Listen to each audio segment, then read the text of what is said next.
Everyone, this is the Bearded Historian on TikTok, and I'm going to be doing something a little bit different today. And rather than reading a poem or telling you about history stories, I'm going to start telling you a story that I wrote recently. This will be part one of several, and I call this story Where the Bombs Had Fallen. George was in the living room reading a book when he began to hear sirens. Then a loudspeaker ordered everyone to evacuate the building immediately. Suddenly, his entire world turned into chaos. The government had been dropping pamphlets over the city for the last week to advise people to evacuate. A local terrorist lived in the area and they planned to destroy 3 apartment complexes to get rid of him. George and his wife tried to leave a few days ago, but a group of angry men with guns told him to get back inside. He lived with his wife Jennifer and their 2 sons in a 1-bedroom apartment. They didn't have much of their name, so it shouldn't take that long to pack up and leave, but his wife had a broken leg. Worse, she had a bad infection, a terrible fever, and was bedridden. She couldn't possibly make it down those stairs on her own in time.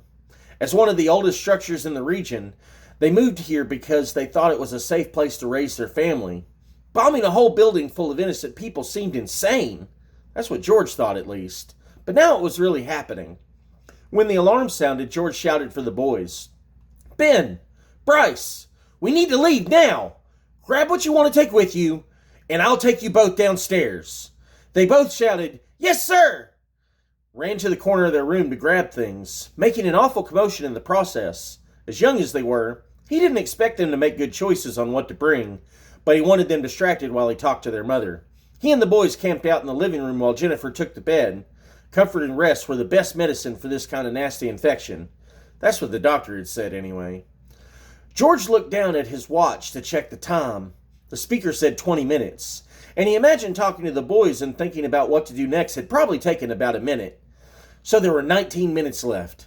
He opened the door to their bedroom, planning to quietly approach his wife, gently wake her, and explain his plan to take the boys downstairs right away, then come back upstairs to carry her down afterwards.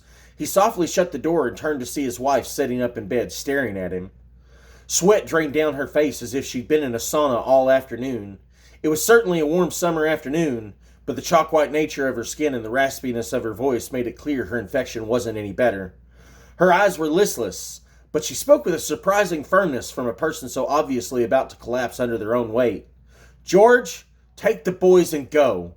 I have a broken leg. I can't get down the stairs in an hour, let alone whatever we have left of 20 minutes. Get the boys out of here. Don't you dare argue with me." George smiled a little bit. Of course she heard the speaker too and only cared about their kids. He was glad to see her up, even as sick as she looked, and to see that they both had the same idea.